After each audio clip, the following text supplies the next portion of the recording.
ሰላም ጤና ይስጥልን ውድ የቻናላችን ተከታታዮች ፕሮግራማችን ቤተሰቦች፣ ይህ አብዲራዋ ቲዩብ ነው።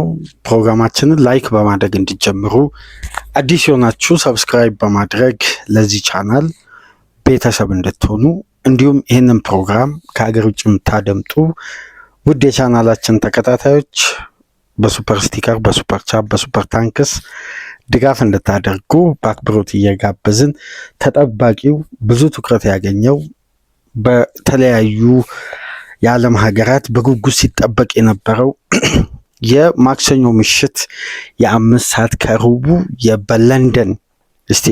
በለንደን የሚደረገው በኤሚሬትስ አርሴናል ቪላን የሚያስተናግደው ጨዋታ እንግዲህ በአስደናቂ በአብዛኛው እግር ኳስ ቤተሰብ ውጤቱ ባልተጠበቀ ሁኔታ ያውም የሚካኤል አርቴታ አርሴናል ታክቲካሊ ፍጹም የበላይነት ሁለተኛ 45 ላይ በወሰደበት ጨዋታ 4-1 በሆነ ሰፊ ውጤት 11 ተከታታይ ጨዋታ በድል በሁሉም ውድድሮች የመጣ በ8 ተከታታይ ፕሪሚየር ሊግ ጨዋታ 3 ነጥብን እያሳካ የመጣው የኡናይ ኤምሪን አስቶን ቪላ በአስደናቂ ጨዋታ 4-1 በሆነ ሰፊ ውጤት ጣፋጩን በቀል ኤሚሬትስ ላይ አንድ ወር ባልሞላው ጊዜ ውስጥ ዲሴምበር 6 የተሸነፉትን ጨዋታ ዲሴምበር 30 በሜዳው ጠብቆ የሚካኤል አርቴታ አርሴናል ጣፋጩን በቀል የዋንጫውን ጉዞ የበለጠ ያሳመረበትን ምርጡን ድል ኤሚሬትስ ላይ ምናልባት በዘንድሮ ሲዝን ከሁሉም ጨዋታዎች በላይ ከ3 ነጥብ በዘለለ ትልቅ ሳይኮሎጂካል በውድድር ዓመቱ የአርሴናል ጉዞ ላይ ቀጥተኛ ተጨማሪ ኃይል የሚሆን የበለጠ ሞመንተም ለማስቀጠል የሚያስችል ምርጡን 3 ነጥብ ከ3 ነጥብ በላይ የሆነው ውጤት ማሳካት ችለዋል። በመጀመሪያ የአርሴናል ደጋፊዎች እንኳን ደስ አላችሁ እያለን የዛሬውን ፕሮግራም እንግዲህ ሰፊ ቆይታ በዚህ ድል ዙሪያ የሚካኤል አርቴታ አርሴናል 4-1 በሆነ ሰፊ ውጤት ያሸነፈበትን የምሽቱን የኡናይ ኤምሪን አስቶን ቪላ ያለመሸነፍ ጉዞ ጥንካሬ ብዙ ስንልለት የነበረውን ቪላን እንደ ማንኛውም ክለብ በተለይ ሁለተኛ 45 በተቀናጀ የቡድን ስራ አርሴናል በ4 የተለያዩ ተጫዋቾች 4 ግብ አስቆጥሮ ጣፋጩን ወሳኙን በተገቢው ሰዓት የተገኘ 3 ነጥብ አዲሱን ዓመት ሚካኤል አርቴታና አርሴናል በሊጉ አናት ላይ ሆነው አጠናቋል። የፈረንጆቹን አዲስ ዓመት ጣፋጭ 3 ነጥብ ጣፋጭ ድል ነበር። አርሴናል እንግዲህ በዘንድሮ ሲዝን እስካሁን ድረስ ከሁሉም ቡድኖች ጋር ማለት ይቻላል ጨዋታ አድርጓል። የትኛው ቡድን ነው የሚካኤል አርቴታ አርሴናል አሁን ላይ ሊያስቆም የሚችል? ፎርም ላይ ያሉ ክለቦችን ሁሉ እያሸነፈ ነው። ቪላ አሁን በዚህን ሰዓት በሊግ ብቻ ሳይሆን በአምስቱም ትላልቅ ሊግ ስለ ቪላ ፎርም ብዙ ስንል ነበር። አይደለም በፕሪሚየር ሊግ በአምስቱ ትላልቅ ሊግ ከሉዚንግ ፖዚሽን ላይ በርካታ ነጥብ እያገኘ በሜዳውም ከሜዳውም ውጭ ተጋጣሚን የሚያሸንፍበት መንገድ ታክቲካል አቀራረቡ እንደውም ትናንትና አንድ ዘገባ ላይ ስመለከት የኡናይ ኤምሪ ኢራ ነው አሁን የሚል ከሚካኤል አርቴታ ይልቅ የኡናይ ኤምሪ ኢራ ነው የሚል የእንግሊዝ ሚዲያ በጠቅላላ ሽፋኑን ለኤምሪ የሰጠው ትኩረት በጣም ሰፊ ነበር። ነገር ግን የሚካኤል አርቴታ አርሴናል አይደለም በቪላ ራሱ አርሴናል ካልጣለ በቀር አሁን ላይ ሚካኤል አርቴታ የገነባውን አርሴናልን አሁን ላይ የትኛውን ቡድን የማስቆም አቅሙ በዚህን ሰዓት የሊጉ ምርጡ ፎርም ላይ የሚገኘው ክለብ እንኳን ማስቆም አልቻለም። ያውም በልዩነት ነው ያሸነፉት። በሰፊ ልዩነት ቪላና አርሴናል መካከል ያለውን የአይደንቲቲም የዊኒንግ ሜንታሊቲ ልዩነት በስፋት በታየበት ጨዋታ አርሴናል እንግዲህ ወሳኙን 3 ነጥብ በወሳኙ ሰዓት በአስደናቂ ሁኔታ 3 ነጥብ ማሳካት ችሏል። የዛሬ እንግዲህ የእንግሊዝ ጋዜጦችም ትኩረት ሁሉም የሚካኤል አርቴታ አርሴናልን ድል በተመለከተ ይሆናል። እንግዲህ ከቴሌግራፍ ጀምሮ አርሴናል አሁን በቀጥታ መድፉን እንግዲህ አሻግሮ መተኮስ ጀምሯል ወደ ዋንጫው። ስለዚህ አሁን የሚካኤል አርቴታ አርሴናልን በተጋጣሚ ጥንካሬ ከመመሰል ይልቅ አርሴናል በራሱ ችግር፣ በራሱ ክፍተት፣ በራሱ ያዘውን ፎርም በራሱ መንገድ ካለቀቀ በቀር ይሄ ቡድን አይደለም ፕሪሚየር ሊግ ብቻ ሌሎች ውድድሮችንም የማሳካት አቅም እንዳለው ሌላ ማረጋገጫ ያሳየበት የምሽቱ የቪላ ጨዋታ ነበር። ስቴትመንት ዊን ነው እና አሁን አርሴናል ወደ ዋንጫ አሸናፊነት ሜንታሊቲ በአብዛኛው መልኩ የተሻገረበትን ትልቁን ድልድይ ነው በምሽቱ ጨዋታ መገንባት የቻለው። ይሄ አስደናቂ የሚፈለገው ወሳኙ ጣፋጩ 3 ነጥብ እንግዲህ ኤምሬትስ ላይ ከደጋፊው ጋር የሚካኤል አርቴታ አርሴናል አሳክቷል። ጨዋታው እንዴት ተመለከታችሁት? መጀመሪያ ጨዋታው ከመጀመሩ ከ3 ሰዓት ከ4 ሰዓታት በፊት ከብራይተን ጋር በነበረው ጨዋታ ጉልበቱ ላይ ባጋጠመው መጠነኛ ጉዳት ከዚህ ጨዋታ ውጪ እንደሆነ የተነገረው ዴክላን ራይስ እንግዲህ የአርሴናል ቡድን ላይ ወይም ትናንት ለተጫወተው ስብስብ አንድ ትልቅ አስደንጋጭ ዜና ነው። ራይስን የመሰለ ተጫዋች በተለይ በዘንድሮ ሲዝን ብዙ ስንልለት የቆየው በአርሴናል የዘንድሮ ጉዞ ላይ ትልቁን ኃላፊነት ከተሸከሙ ተጫዋቾች መካከል አንዱ የሆነ በአርሴናል ስብስብ ውስጥ ያለው ተጽዕኖ ይታወቃል። ይህን አማካይ በእንዲህ አይነት ያውን ፊዚካል ጌም አለማግኘት ከባድ ነው። ይህን ተጫዋች ያጡ አይመስሉም አርሴናሎች። ሳይኮሎጂካሊ የመጀመሪያ 45 ላይ የምናነሳቸው ነጥቦች አሉ። ነገር ግን የራይስ መጉደል በራይስ ስታንዳርድ ከቪላ አይነት ቡድን ጋር ማጣት በጣም ትልቅ ጉለት ነው። ግን የሚካኤል አርቴታ አርሴናልን አንድ ከመጀመሪያ የራይስን መጉደል ስንመለከት አብዛኛው የአርሴናል ደጋፊዎች የሚፈጠር አንድ ተመሳሳይ ስሜት አለ። የቡድኑ መሰረታዊ በብዙ ሚዲያ ስለሚዘገብ እንዲህ አይነት ተመሳሳይ አይነት የእንግሊዛውያን የሚዲያ ተጽዕኖና ከፍተኛ በአንድ ቡድን ላይ ጥገኝነትን የመፍጠር ነገር ግን ቡድኑ ጥገኛ አይደለም። ጋብርኤልም ተጎዳ፣ ሳሊባም ተጎዳ፣ ሳካም ተጎዳ። አርሴናል ነው። ሃቨርት የቡድኑ የሁለት ተከታታይ ዓመት የፊት መስመር ያውም የአርሴናል ሞመንተም ሲስተም 100% ሻርፕ ሆኖ በሲስተም ደረጃ ከጨዋታ አስተማማኝ አገልግሎት ሲሰጥ የነበረ ተጫዋች እና ጋብርኤል ጄሱስ አርሴናል ቤት በዘንድሮ ሲዝን ያልተጎዳ ተጫዋች የለም። የቀረው ራይስ ነበር፣ ራይስም ተጎዳ። ስለዚህ ይሄ ተጫዋች ሲጎድል ሁሉም ትኩረታቸው የሚሆነው የአርሴናል ትልቁ የጀርባ አጥንት ጎደለ፣ ስለዚህ ቪላን በቀላሉ አርሴናል ይረታል የሚል በራስ መተማመን ሁሉም ደጋፊው ዘንድ ይጠፋል። ይሄ በእግር ኳስ ውስጥ ያለ አንዱ ስሜት ነው።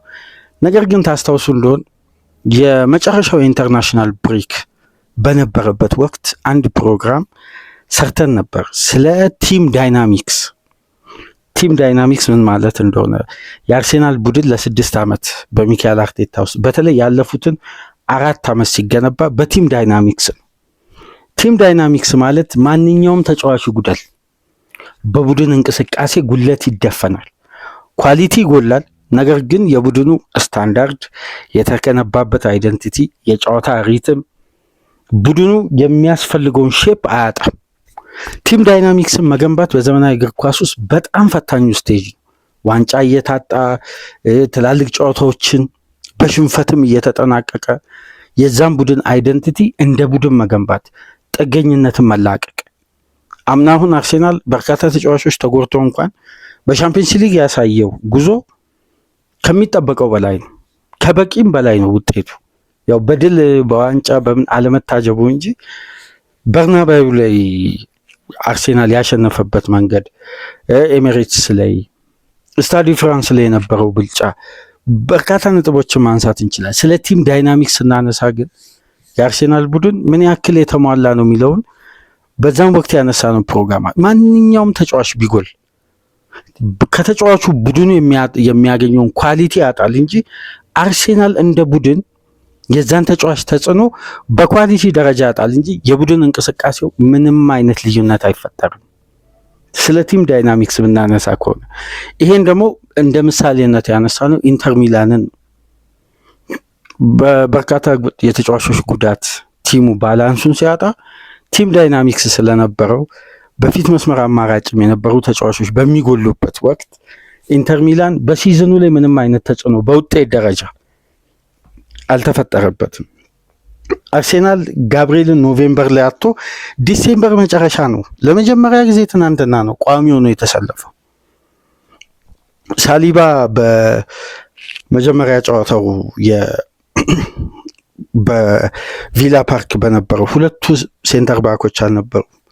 በርካታ ጉዳዮችን ማንሳት እንችላለን። ግን አርሴናል እንደ ቡድን ከቪላ ፓርኩ ጨዋታ እስከ ትናንት እስከ ኤሚሬትሱ ድል ድረስ ባሉ ቀናት ውስጥ ብቻ 6 ተጫዋቾች ተጎድተውበታል። 6 በእነዚህ ጨዋታዎች መካከል 6ቱም የተጎዱት በሚያስገርም ሁኔታ የምርጥ 11ዱ ቡድን አባላት ናቸው። ስለዚህ ይሄ ከባድ ነው። ነገር ግን አርሴናል ከቪላ ፓርኩ ሽንፈት በኋላ ምን ያክል ጨዋታ ነጥብ ጣለ? ምንም ጨዋታ ነጥብ አልጣለም። ሁሉንም ጨዋታ አሸንፏል።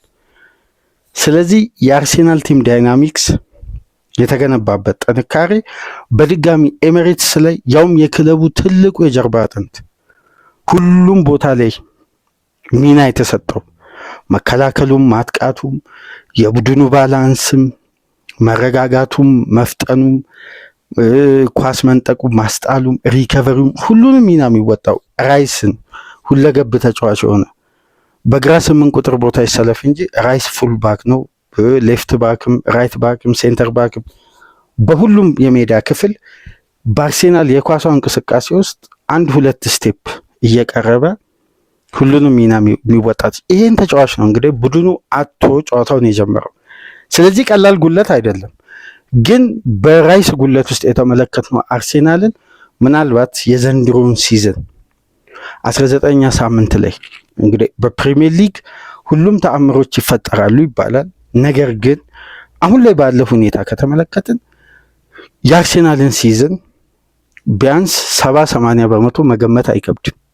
አሁን ባለው የቡድኑ ጥንካሬ ደረጃ የትኛውም ቡድን በዚህ ደረጃ ራሱን አብላልቶ አቀናጅቶ በአንደኛው ጉለት የሚጠፋ ባላንስ፣ በአንደኛው ጉለት የሚጠፋ ውጤት ሳይስተዋል በዚህ አይነት አእምሯዊ ጥንካሬ የሚጓዝ ከሆነ የሚካኤል አርቴታ አርሴናል ራሱን ካልጣለ በቀር አርሴናል በተጋጣሚ በሚደርስበት ጫናም ሆነ የጨዋታ ሲስተምም ካሁን ባለ ነጥብ ይጥላል የሚለው ጉዳይ ብዙም ማሳማኝ አርቴታ በራሱ ስህተት ነጥቦችን ካልጣለ በቀር አሁን አርሴናል ወደ ግሎሪ ነው እየተጓዘ የሚገው፣ ወደ ድል ነው።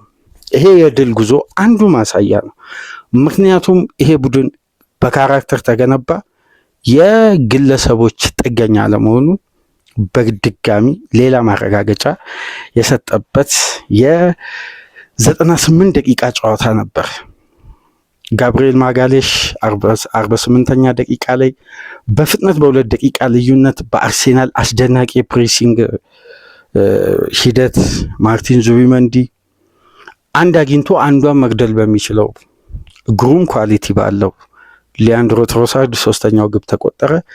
ከ364 ቀናት በኋላ ለመጀመሪያ ጊዜ ኳስና መረብን ከጉዳት ተመልሶ ማስቆጠር የቻለው ጋብሪኤል ጄሱስ 4ኛውን አስቆጠረ። የቪላ የማስተዛዘኛዋን ግብ ኦሊ ዋትኪንስ ነበር በተጨማሪ ደቂቃ ግቧን ማስቆጠር የቻለው። ግን የአርሴናል ደጋፊዎች ፈርስት ሃፍ እና ሰከንድ ሃፍን እንዴት ተመለከታችሁት? አርሴናል ለምንድን ነው ሰከንድ ሃፍ ላይ እንደዛ አይነት ፍጹም የበላይነት የወሰደው? ቪላስ ከራሱ ሜዳ ወጥቶ ለመጫወት አማራጭም አጣ። ታክቲካል ዲሲፕሊንዱም ጠፋ። የነበረው ስናነሳ የነበሩት ጥንካሬዎች አንዱም ሳይስተዋሉ እስከ 4ኛው ግብ ድረስ ቪላ እንደተዝረከረከ ጨዋታውን አጠናቀቀ። አርሴናል በጥሩ እንቅስቃሴ ጨዋታን ባይጀምርም ግን በአስደናቂ ሁለተኛ 45 ጨዋታን አጠናቋል። ምንድነው ሁለቱ 45ቶች መካከል የነበረው ልዩነት? የመጀመሪያው 45 ጨዋታው ላይ ትላልቅ ቢግ ቻንሶች ክሬት ባይደረጉም የተፈጠሩ እድሎች ላይ ግን ቪላ የተሻለው ቡድን ነበር። ከረፍት በፊት ቢያንስ ጨዋታውን ኮንትሮል ለማድረግ አንደኛ ከኤሚሊያኖ ማርቲኔዝ ጀምሮ ተጫዋቾች ዳኛው ኳስን ባስቆመበት እንቅስቃሴ ሁሉ የአርሴናልን ቴምፖ ለማውረድ ኢንጌም ማኔጅመንታቸው የሚስተዋለው ከዛ ጀምሮ ነው። ደጋፊ ይጨዋል፣ ተጫዋቾች ቅሬታ ያቀርባሉ፣ ጨዋታውን እያዘገዩት ነበር የሚጀምሩት። ይሄ የሁለቱንም ቡድኖች ተመጣጣኝ ቴምፖ እንዲኖረው ያደረገ ከረፍት በፊት ለዘብ ያለ ጨዋታ ነበር የተመለከትነው። ነገር ግን በዚህ ጨዋታ ላይ ትልቁን የጨዋታ አጋጣሚ ቀይረዋል ብዬ ከማስባቸው በግል ላይ ከተመለከትኳቸው ነጥቦች መካከል 3 አጋጣሚዎች ናቸው። የመጀመሪያው ኦሊ ዋትኪንስ ከረፍት በፊት አግኝቶ በሱ ኳሊቲ በሱ አጨራረስ የሳታት ኳስ፣ በሁለተኛ አጋጣሚ ደግሞ የጄደን ሳንቾ ማይነስ የተደረገውን ኳስ አጋጋቢው ምንም እንኳን ኦፍሳይድ ቢልም በድጋሚ ምስል ስንመለከት ኦፍሳይድ ያልሆነው ኳስ ሳሊባ ተንጠራርቶ በታክል ያወጣት እንቅስቃሴና ሶስተኛ ደረጃ ላይ ሚካኤል ሜሪኖ ጨዋታው ላይ መቆየቱ፣ እነዚህ 3 አጋጣሚዎች አርሴናልን በጌሙ ላይ የተገኙ አጋጣሚዎችን እየገደለ ውጤቱን ወደ ተሻለ ደረጃ አሳድጎ እንግዲህ ዛሬ ላይ በ5 ነጥብ ከሲቲ ርቆ እንዲቀመጥ ጌም ውስጥ የመቆየትን ባህሪ ተደጋጋሚ እድሎችን የፈጠሩ አጋጣሚዎች ናቸው። ሁለቱ በአርሴናል ጥንካሬ፣ አንዱ ደግሞ በዕለቱ የዳኛ ውሳኔና ጨዋታውን ተጠባቂነቱ ከፍ ስላለ ጌሙን ኮንትሮል ለማድረግ ዳኛው እንግዲህ 18 ፋውል አርሴናል ሰርቶ 1 ቢጫ ካርድን የተመለከቱት። ይሄ ምን ያክል ታክቲካሊ ዲሲፕሊንድ እንደሆኑ የተመለከትንበት ነው። ስለዚህ በእነዚህ 3 አጋጣሚዎች ውስጥ አርሴናል ራሱን እያረመ በተለየ ሁኔታ ሁለተኛ 45 የታክቲክ የበላይነቱ በግልጽ የታየ፣ ኡናይ ኤምሬ መፍትሄ ያጡበት፣ አርቴታ ደግሞ በመፍትሄዎች ታግዞ ኃይል፣ ጉልበት፣ ፍጥነት እዚህ ላይ ደግሞ አማራጩ ሰፊ ሆኖ በትናንትናው ሁለተኛ 45 እኮ ራይስ የጎደለው ቡድን አይመስልም። የአርሴናል ኢነርጂ ሁለተኛ 45 ላይ በትናንትናው ጨዋታ ትሮሳርድን፣ ኦዲጋርድን እና ዙቢመንዲን አለማድነቅ አይቻልም። ምናልባት የዚህ የውድድሩ ዓመት ምርጡን ፔርፎርማንስ 3ቱ ተጫዋቾች በአግባቡ ያሳዩበትም ምሽት ነበር። ስለ 3ቱ ተጫዋቾች ብዙ እናነሳለን።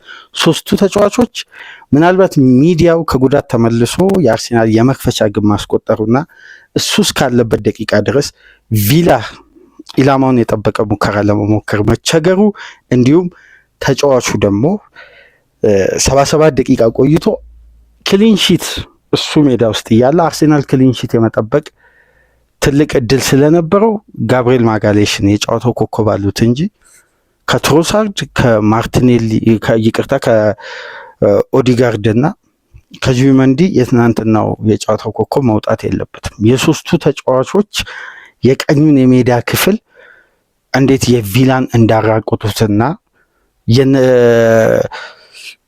የ3ቱ ተጫዋቾች መግባባትና በተለይ ሰከንድ ሃፍ የነበረው ሃይ ፕረስ እንዴት ስፔሶችን ዞኖችን ፕረስ እያደረጉ ከረፍት በፊት ማን ቱ ማን ፕሬሲንግ ላይ አርሴናል በጣም ኤሪያል ዶሚኔት ተደርጎ መሀል ለመሀል ቪላ ተደጋጋሚ የሽግግር ኳሶችን ያገኝ ነበር። አርሴናል 2 አይነት አጋጣሚ ነው በዚህ ጨዋታ የተፈጠረለ። አንደኛው አማዶ ኦናና ተጎድቶ ረፍት ላይ እዛው መቅረቱ፣ በአማዶ ኦናና ቦታ ደግሞ የገባው ተጫዋች የበለጠ የኦናና አይነት ካራክተር አለመላበሱ ለአርሴናል ተጨማሪ ከራሱ ሜዳ ወጣ ብሎ ይሄ ኮምፓክት ለመሆን የሚፈልገውን ቡድን ዞኑን በማጠር ከራሱ ሜዳ በረጃጅም ኳሶች የሚወጣ ከሆነ በፍጥነት አርሴናል ወደ ቪላ አደጋ ክልል ይመጣል። ቢልዳፑ ደግሞ ጤናማ እንዲሆን በመጀመሪያው የሜዳ ክፍል ፈርስት ፌዝ የነበረው ከራሳቸው የመጫወቻ ክልል መስርቶ የመውጣት አቅም አማራጫቸው ጠቦ በተክለ ሰውነት እንኳን ኤሪያሎችን እያሸነፈ እንደ አማዶ ኦናና የሚጓዝ አማካይ አለመኖሩ አርሴናል የበለጠ ዱዌሎች ላይ አግሬሲቭ በመሆን በልዩነት ቪላን ዶሚኔት ያደረጉ በጣም ሰፊ ልዩነት፣ እያንዳንዱ የቪላ ኳስ በፍጥነት በአርሴናሎች ፕሬሲንግ ይቋረጥ ነበር። የአርሴናል ፕሬሲንግ ደግሞ በምሽቱ ጨዋታ የሚያስደንቀው በሃይ ተርኖቨር እዛው ፕሬሲንጉን ወደ ማጥቃት ይቀይሩት ነበር። በተደጋጋሚ እያከታተሉ እነዚህ ጫናዎች ከፈጠሯቸው ትላልቅ እድሎች ውስጥ ማን ነው 3ቱ ግቦች ከጋብሪኤል ውጭ የተቆጠሩት። የጋብሪኤል ኳስ እንግዲህ አርሴናል በተመሳሳይ አመት 2023 2024 አሁን ደግሞ 2025 20 እና ከዛ በላይ ለሶስት ተከታታይ ዓመት በፕሪሚየር ሊጉ ታሪክ ብቸኛ ቡድን ሆኗል። ከሴት ፒስ 20 እና ከዛ በላይ ግብ ለተከታታይ የውድድር ዓመት በማስቆጠር ጋብሪኤል እንግዲህ 19ኛ ግቡን በሊጉ ማስቆጠር የቻለበት አርሴናልን ቀዳሚ ያደረገ ትልቁ እንቅስቃሴ ከሰሞኑ በሁለት ፕሮግራም የተመለከትነው አርሴናል የቪላን ቢልድ-አፕ የትኛውን የሜዳ ክፍል ነው ሚካኤል አርቴታ ታክቲካሊ ጄኒዩን ስለሆነ ትኩረት የሚያደርገው? እስቲ አድማጮች ከትናንት በስቲያ የለቀቅነውን ፕሮግራም ሰኞ ዕለት የኦዲጋርድ እና የዋትኪንስ ምስል ያለበት ላይ መለስ ብላችሁ አድምጡ። እዛ ላይ አንድ ጉዳይ አንስቼላችሁ ነበር። አርቴታ ጂኒየስ ስለሆነ ታክቲካሊ የሚያተኩረው በቀኙ የሜዳ ክፍል ነው። የቪላ ግራውን የሜዳ ክፍል አርሴናል ባልተጠበቀ ሁኔታ ምናልባት በዚህ ጨዋታ የነሳካ ልዩነት ፈጣሪ መሆን በከፍተኛ ሁኔታ ሊቀንስ ይችላል። አርሴናል ትኩረቱ የቀኙ የሜዳ ክፍል የራሱ የግራ የሜዳ ክፍል ቀኙን የቪላን የሜዳ ክፍል ነው የሚያተኩረው ስንል ነበር። በዚህ በኩል ስንወያይ ነበር። አንደኛ ምክንያት የቡካዮ ካማራ እና የካሽ አለመኖር ወደ ቀኙ የሜዳ ክፍል አዘንብሎ የሚጫወቱ ዲፌንሲቭ እና ፉልባክ ሁለቱ ተጫዋቾች አለመኖራቸው ለሚካኤል አርቴታ የበለጠ ኦቨርሎድ ለመፍጠር እዛ ኤሪያ ላይ አመቺ ሁኔታ ይፈጥራል። ከረፍት በፊት ግን ያንን ፖዚሽን አርሴናል ለማጥቃት 45% አብዛኛውን የጨዋታ ክፍለ ጊዜ በዛኛው ሳይድ ሲያጠቃ ነበር በትሮሳርድ በኩል። ነገር ግን እዛ ፖዚሽን ላይ አርሴናሎች ለመቋቋም በአካል ብቃት ደረጃ የተቸገሩት የአማዶ ኦናናን ፔኔትሬሽን። ለዛ አርሴናል ለሽግግር እንቅስቃሴዎች የበለጠ ይጋለጥ ነበር።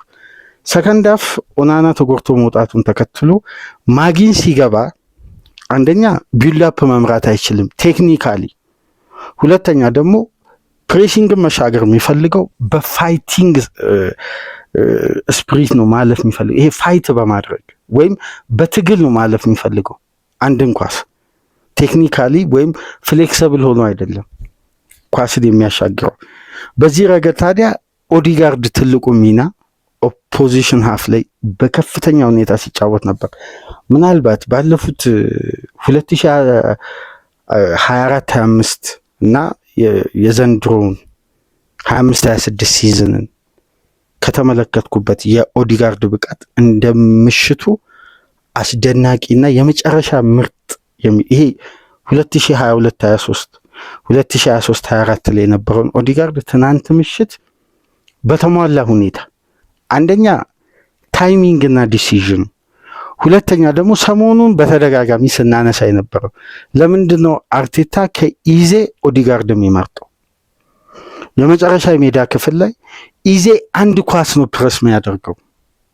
ምናልባት ኦዲጋርድ በመጀመሪያ የጨዋታ ክፍለ ጊዜ ከተመለከታችሁ የመጨረሻውም የጨዋታ ክፍለ ጊዜ ከተመለከታችሁ ተጋጣሚ የአርሴናልን ፕሬሲንግ ከተቋቋመ ቢያንስ 12-13 ኳስ ፕሬስ ማድረግ ይችላል። ተጋጣሚ ፓስ የሚያደርገውን ሲኩዌንስ ማለት ፕሬሲንግ አያቋርጥም እና ዞናል ፕሬስ በማድረግ ደግሞ ከየትኛውም የአርሴናል ተጫዋች በመጨረሻው የሜዳ ክፍል የተሻለው ተጫዋች በቀላሉ በኳስ አይቋረጥም። ወይም አንድ የተጋጣሚ ቡድን የሚያደርጋቸው ፓሶች የኦዲጋርድን ፕሬሲንግ የሚያቋርጥ አይደለም፣ የበለጠ አደጋ ውስጥ የሚከት ነው ተጋጣሚ። በዚህ መሰረት እንግዲህ የዙቢመንዲ ግብ ላይ የነበረው የኦዲጋርድ ዞኑን የማጠርና ለዙቢመንዲ ፔኔትሬሽን ተጨማሪ ኤሪያም እኮ ከቨር አድርጎ ዙቢመንዲ ነፃ ያወጣበት እንቅስቃሴ ነው። እንደውም በምሽቱ ጨዋታ ሚካኤል ሜሪኖ ሚና አልባ ሆኖ አርሴናልን እያጎደለ ከረፍት በፊት ቡድኑ የበለጠ ኦቨርሎድ አማካዩ ላይ እንዲፈጠር ምክንያት ሆኖ ነው እንጂ አርሴናል በምሽቱ ጨዋታ አሁን ለምሳሌ ራይስ ቢኖር ከረፍት በፊት ጨዋታውን ይገላል፣ በቀላሉ ማሸነፍ ይችላል ቪላን። እንደውም ሰከንድ ሃፍ ድረስ አይጠብቅም። ምሽት ላይ የኢዜ እዛ ቦታ ላይ አላግባብ ቢሰለፍ ይሻል ነበር ከሜሪኖ ሚና። በተደጋጋሚ ከሰሞኑን ሁለቱም የመጀመሪያና የሁለተኛ ክፍል የቪላና አርሴናልን ፕሪቪው በሰራንበት በደንብ በርካታ አድማጮች አድምጣችሁታል። ሜሪኖ ከገባ ዙቢሜንዲ አይመቸውም ስላችሁ ነበር። ከረፍት በፊት በተደጋጋሚ አርሴናል የሚጋለጠውና የዙቢሜንዲ ፓስ ይሄ ለተጋጣሚ ቡድን አመቺ የሆኑ ኤሪያዎችን እየመረጠ ተጫዋቹ የሚጥለው ስፔሶች እንዳለ ተዘጋግቷል። ሜሪኖ ወይ እዛኛው ፖዚሽን አፍ ላይ ፕረስ አያደርግም ወይም ለራሱ ቡድን ተጫዋቾች ከቨር አይሰጥም። ነገር ግን በቀላሉ ዱዌሎችን እየተሸነፈ የቪላ ሽግግር ኳስ ለሳንቾም ለቡንዲያም ለዋትኪንስም በቀላሉ ይደርስ ነበር። እንደውም ቪላ ክሊኒካል ከረፍት በፊት አለመሆኑ አደጋን ፈጥሮ አደጋን ይሄ የማስቆጠር አቅሙ የሌለ ተዳክሞ ስለነበርና የአርሴናል ተከላካዮች ጥረትና ጥንካሬ ታግዞበት ነው። ስለዚህ ሰከንድ አፍ ላይ የነበረው ትልቁ እንቅስቃሴ የሜሪኖን ፖዚሽን ላይ የዙቢሜንዲ ግብ ስትቆጠር ከተመለከታችሁ ፖዚሽናል ቼንጅ ነበረው። ኦዲጋርድ ወደ ሜሪኖ ቦታ መጥቶ ነው ከግራው ክንፍ ከግራው የ8 ቁጥር ራይስ ከሚጫወትበት ቦታ ላይ ነው ፕረስ አድርጎ በቀጥታ ያቺን ስፔስ ላይ በዙቢሜንዲ ፍጥነት ይሄ ተለክቶ የተሰጠ ፓስ ነው። እንግዲህ በግሩም ሁኔታ እንግዲህ የዙቢሜንዲን ቴክኒክ ታውቃላችሁ። እንዲህ አይነት ተጫዋቾች እንዲህ አይነት ግብ ሲያስቆጥሩ ነው የምናስተውለው። ምንም አንዲትም ስህተት ሳይፈጥሩ ነው እንዲህ አይነት ኳስ ላይ የማስቆጠር አቅማቸው በልዩነት የሚነሳ ነው። በአስደናቂ ሁኔታ ዙቢሜንዲ ያስቆጠረ የአርሴናልን አድቫንቴጅ በ2 ደቂቃ ውስጥ ወደ 2 ግብ የቀየረች ምርጥ ግብ ነበረች የተቆጠረችው። የ2 ግብ አድቫንቴጅ ተፈጠረ። አርሴናል እንግዲህ ተደጋጋሚ ጫና ላለማቋረጥ እየደጋገመ በፈጠረው ከፍተኛ ፕሬሲንግ የዘንድሮ ሲዝን የአርሴናል የሶስተኛ የሜዳ ክፍል ምርጡ ተጫዋች ከተባለ ሊያንድሮ ትሮሳርድ ነው። ምንም ጥያቄ የማይቀርብበት የዘንድሮ ሲዝን የአርሴናል የአጥቂ ክፍል ምርጡ ተጫዋች በልዩነት ያጠናቀቀ 19 የግብ ተሳትፎ ያደረገ ብቸኛ ተጫዋች ነው። በ2025 10 ግብ 9 አሲስት በማድረግ ደብል ፊገር ቁጥሮች ላይ ደርሷል። ይሄ ተጫዋች የምሽቱም ጨዋታ ምናልባት የጨዋታውን አስተላላፊ አንዲ ታውዘንድ የቀድሞ የአስቶን ቪላ ተጫዋች ነበር የዕለቱ ዋና ኮሜንታተር የነበረው። ለእኔ የጨዋታው ኮከብ ትሮሳርድ ወይ ኦዲጋርድ ነው ሲል ነበር በተደጋጋሚ። በተለይ ከረፍት በፊት ከአርሴናል ከነበሩ የሜዳ ውስጥ እንቅስቃሴዎች ተስፋ ሰጪ እንቅስቃሴዎች ውስጥ አንዱ የሊያንድሮ ትሮሳርድ ነው። ማንኛውንም ዱዌል ያልተሸነፈ ብቸኛ የአርሴናል ተጫዋች ነበር። የጋራ ኳስ ያልተሸነፈ ምንም አይነት እና በተጫዋቹ ጥረት አርሴናል ሙከራ አድርጓል። ለዮኮሬስም አስደናቂ ኳሶችን ሲያቀርብ ነበር። ወደ ተጋጣሚ የመጫወቻ ቦክስ በተደጋጋሚ እየገባ ከረፍት በፊት 6 ኳሶችን በቪላ የመጫወቻ ቦክስ ውስጥ የነካ ብቸኛ ተጫዋች ነው ከአርሴናል ተጫዋቾች። ከረፍት በኋላ ደግሞ የበለጠ አርሴናል በሃይ ፕረስ የቪላን ቢልዳፕ ፕረስ ሲያደርግ በግራው የሜዳ ክፍል የምሽቱ የትሮሳርድ ሚና ብዙ ልንልለት የሚገባ አስደናቂ ብቃት ነበር የተመለከት ነው። ግን ስለ ኦዲጋርድ እስቲ አንዳንድ ነጥቦችን እናንሳ። ለምንድን ነው የቀድሞውን ኦዲጋርድ ተመለከትን ስንል የነበረው?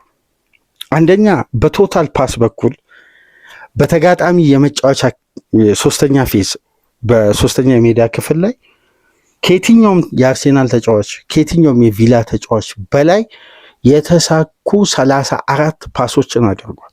ሶስተኛ የሜዳ ክፍል ከ34 ፓሶች ውስጥ ወደ ሶስተኛ የሜዳ ክፍል የሚሸጋገሩ የሽግግር ኳሶችን በተሳካ ሁኔታ 12 ፓሶችን ያደረገ ብቸኛ ተጫዋች ነው።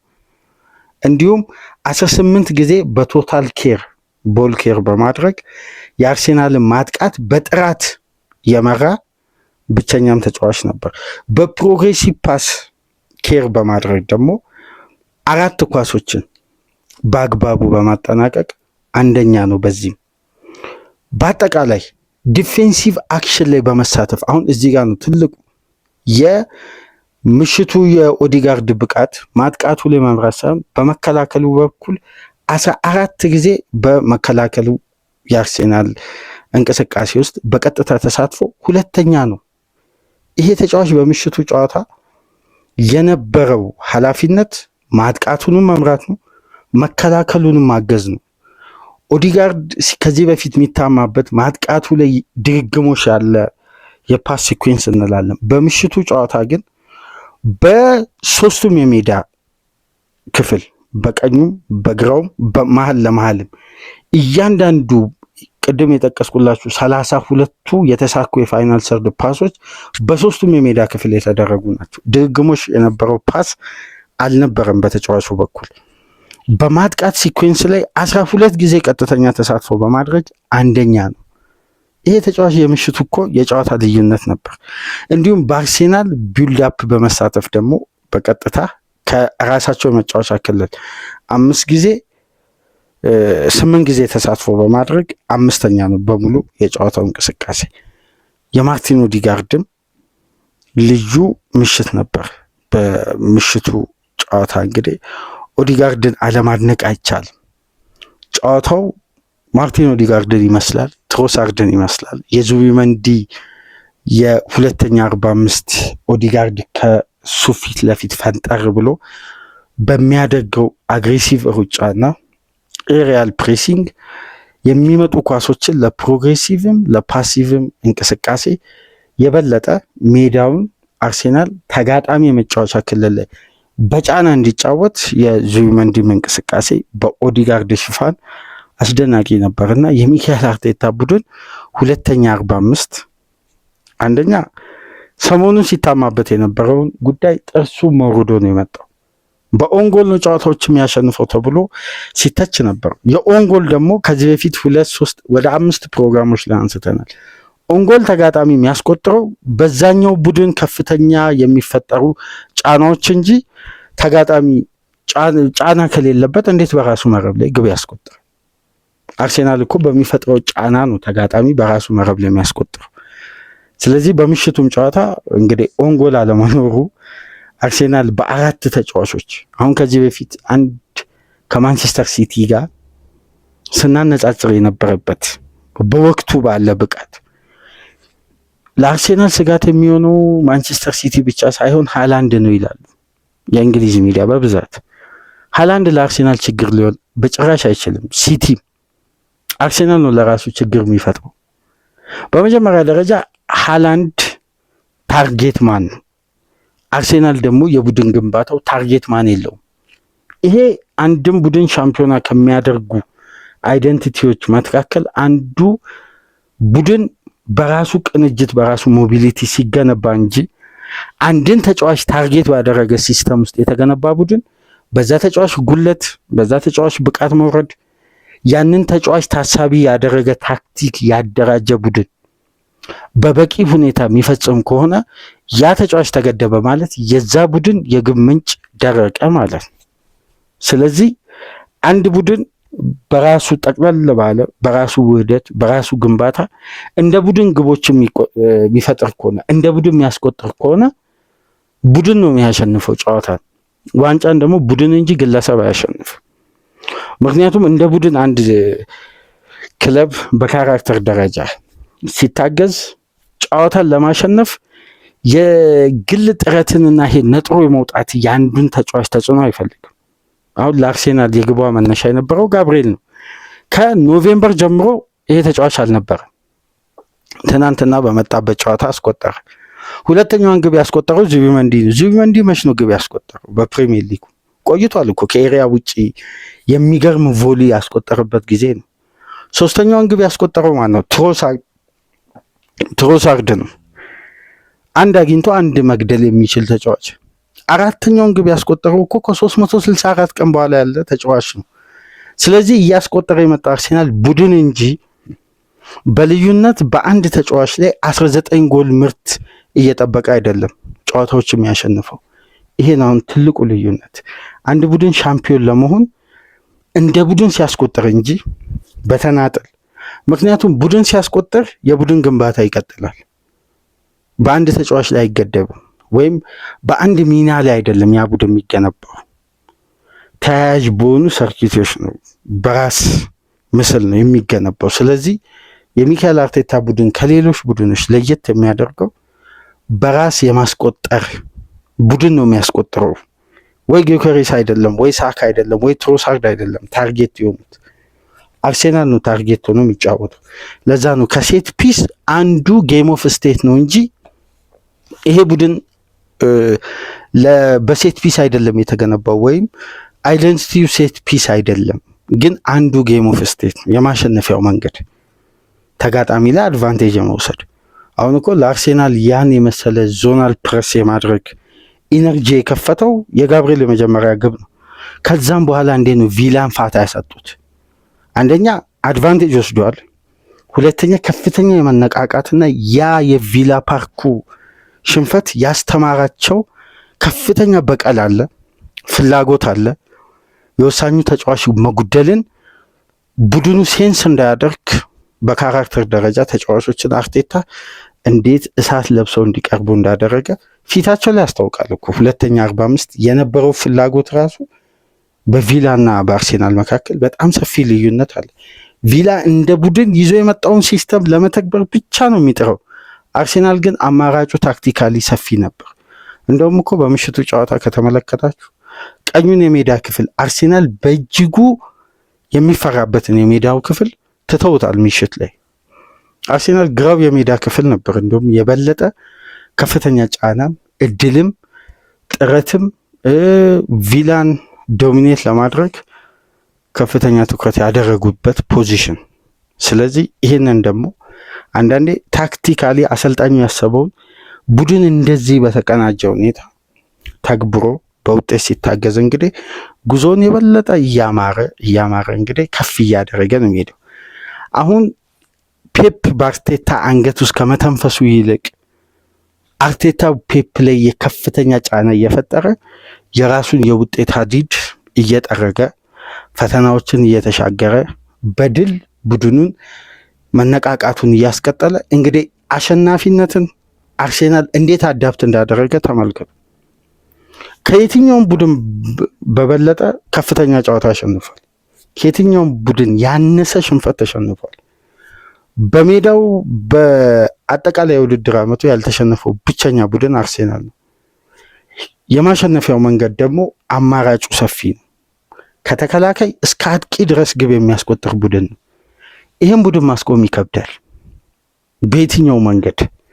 አሁን እኮ አርሴናል እንደ ተጋጣሚ ባህሪ እየተላበሰ ነው። ለሎ ብሎክ ቡድን ለቪላ አይነት በጣም አፈግፍጎ ወደ ራሱ የመጫወቻ ቦክስ 2-3 ተጫዋቾችን ደርቦ ለሚከላከልም ቡድን እንደዚህ አይነት የማስከፈቻ መንገድ አለው።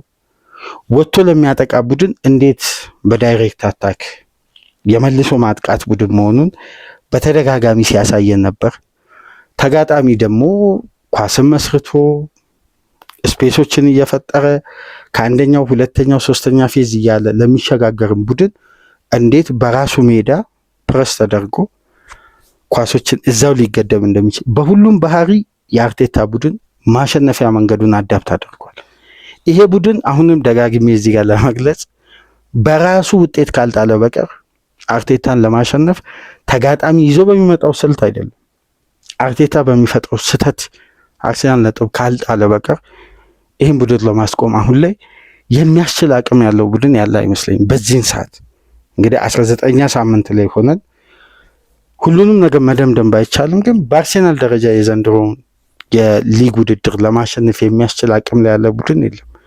ሲቲም ሲያሸንፍ የሚታዩ ባህሪዎች አሸናፊነቱ ነው እንጂ በነዛ ጨዋታዎች ውስጥ ሲያሸንፍ የመጣበትን የጨዋታ ስትራቴጂ ጨዋታዎች ላይ እያጋጠሙት ከጨዋታ ጨዋታ ክፍተት ድክመቱን ያሻሻለበትን ጉዳይ ስንመለከት ርቀቱ ከአርሴናል ጋር በጣም ሰፊ ነው። ጋፑ በጣም ሰፊ ነው። ነጥብ ልዩነቱን አትመልከቱ። ፕሪሚየር ሊግን የሚያሸንፈው ዊኒንግ ሜንታሊቲ ብቻ ሳይሆን ጨዋታን የማሸነፊያ መንገድ ነው።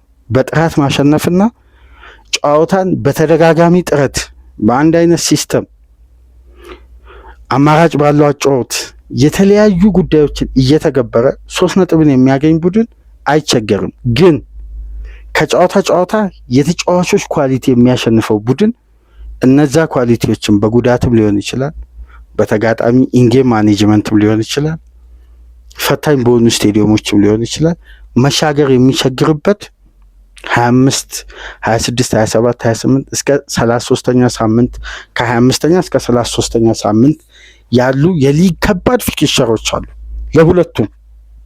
አሁን ባለው አይደንቲቲ ካየን ግን በአርሴናል ጥንካሬ ደረጃ የትኛውም ቡድን ፍሌክሲብል ሆኖ በአርሴናል ደረጃ እንግዲህ ጨዋታዎችን እያሸነፈ አርሴናልን የማስቆም አቅም አለው ብለን በዚህን ሰዓት አንገምትም።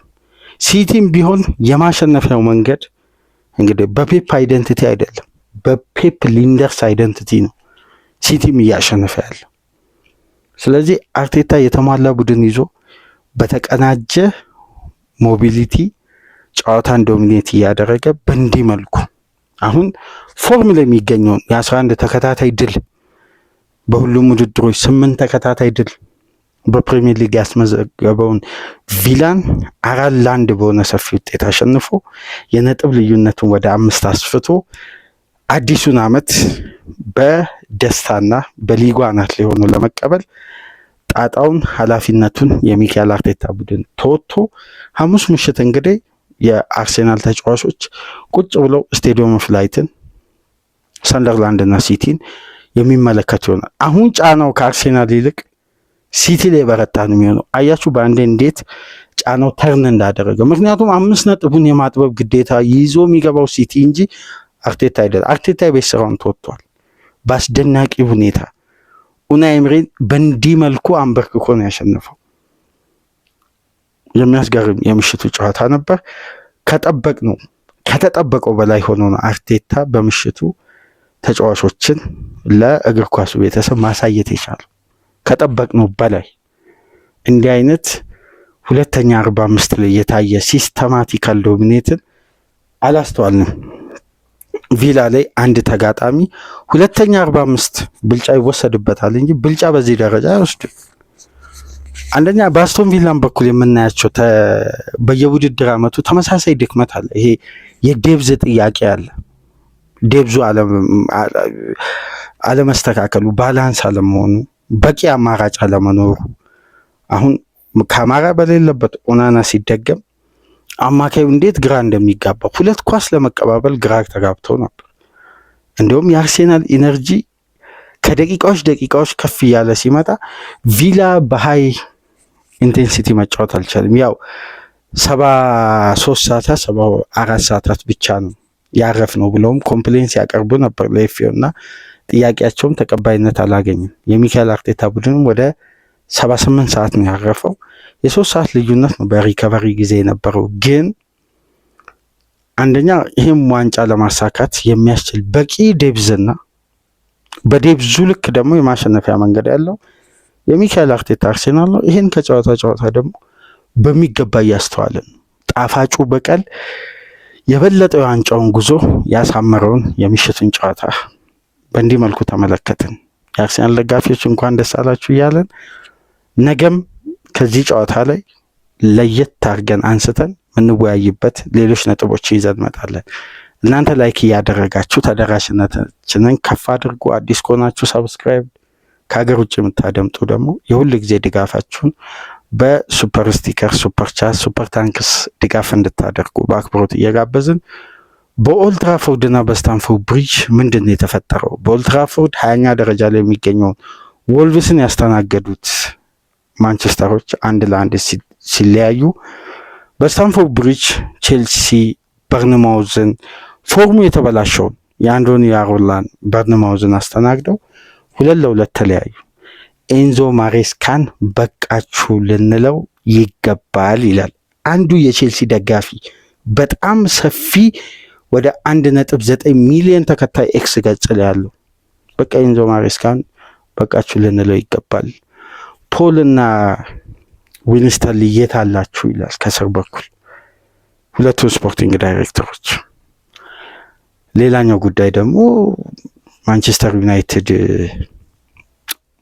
ኒውካስልን በዛ መልኩ አሸንፎ በወልቭስ ነጥብ መጣል እንግዲህ ምን አይነት ግራ የሚያጋባ ሲዝን እየተመለከተ እንደሆነ የአንዳንድ ቡድኖች ፎርም ለመተንበይ ሁላ በሚቸግር ደረጃ ላይ ነው የሚገኘው። እስቲ ለማንኛውም በነዛ ድህረ ጨዋታ ነጥቦች ተመልሰን እንመጣለን።